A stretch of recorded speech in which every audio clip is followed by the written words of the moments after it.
Buhay na naman po ang usapin with the recent spate of road accidents. Starting lamang nung May 1, nasa sa front and center po ng mga balita natin, yung karambola ng sasakyan wherein a solid north bus. Nakaidlip daw yung driver, rammed into some vehicles, talagang patay po ang 10 doon. At nung isang araw naman dyan po sa departure area ng Ninoy Aquino International Airport Terminal 1, kung saan lumusot doon po sa bollard yung Ford Everest, kinamatay po ng isang 5 taong gulang na batang babae na naghahatid ng kanyang tatay na OFW at isa pang 28-year-old man na papunta sana ng Dubai. So itong, correct me if I'm wrong, pero doon po sa nabasa ko, you are also advocating for the creation of a National Transport Safety Board na siya po sana mag-iimbestiga, independent po na body that will investigate accidents po na occurring air, land, sea, air, railway. May pipeline pa nga, hindi ko naintindihan ano yung pipeline. Sir Ricardo, go ahead po. You are advocating for the creation of this separate independent agency. Yes, I have been advocating for the creation of a National Transportation Safety Board more than 30 years ago. And I even went to Washington, D.C. to visit the NTSB because at that time there was a pile crash that happened. And the box was brought to Washington, D.C. That crash was very serious that no less than President Aquino even sent his aide de camp, General Yap. But I don't think the findings of the investigation was made public. So, matagal na yan eh. If you would look at well, the president was ill-advised to veto the bill.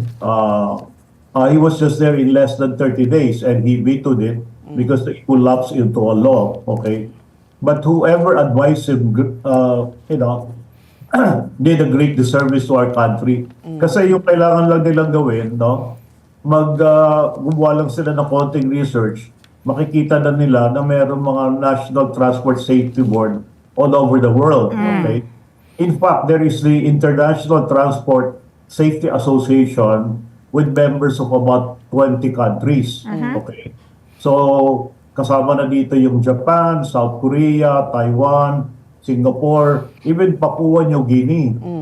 Then, sa North America naman, you have Canada and America with the National Transportation Safety Board. In Australia and New Zealand, the same thing. And in the European Union, you have the European Transport Safety Council, and the countries there from Scandinavia, Norway, Sweden, Finland, down to Spain, Portugal, France, Italy, up to Greece, all over Europe.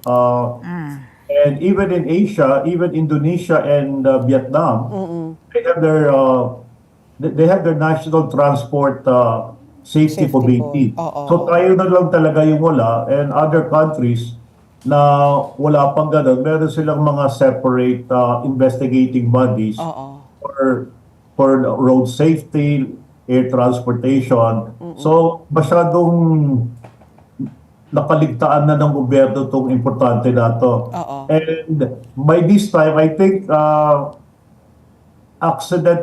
deaths related to transport accidents can be the third leading cause of death in the Philippines. So, kasi yung huling nabasa ko mga 20 years ago, sinasabi doon na fourth leading but it was only to road. Hindi pa kasama yung mga accidents sa sea and air.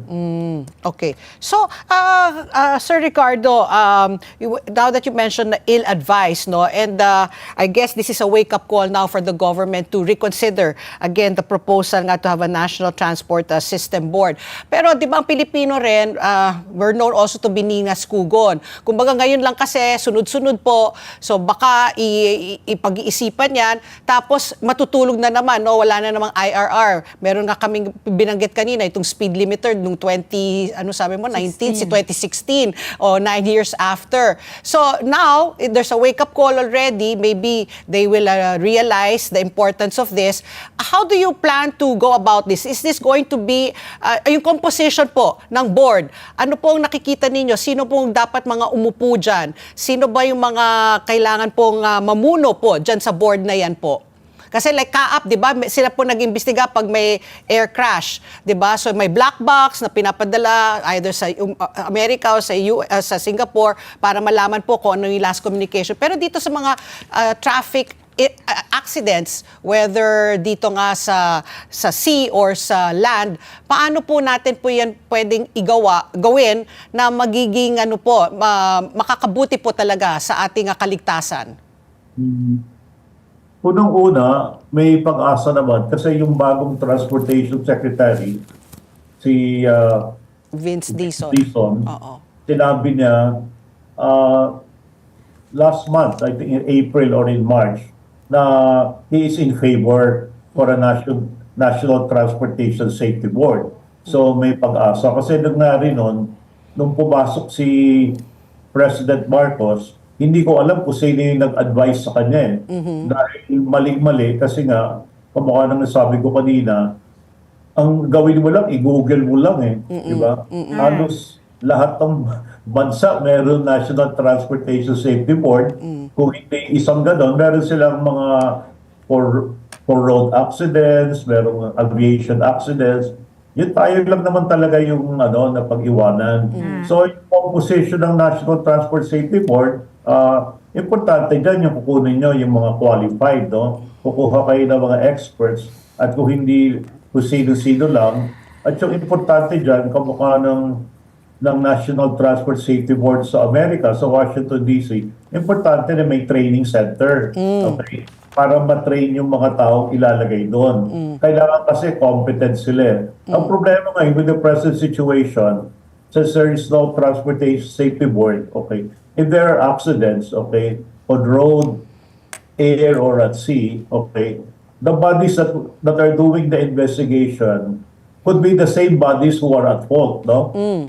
Halimbawa, may maritime accident, mag-iimbestiga yung marina, posible naman ang may kasalanan, marina rin So how can they investigate themselves? Correct.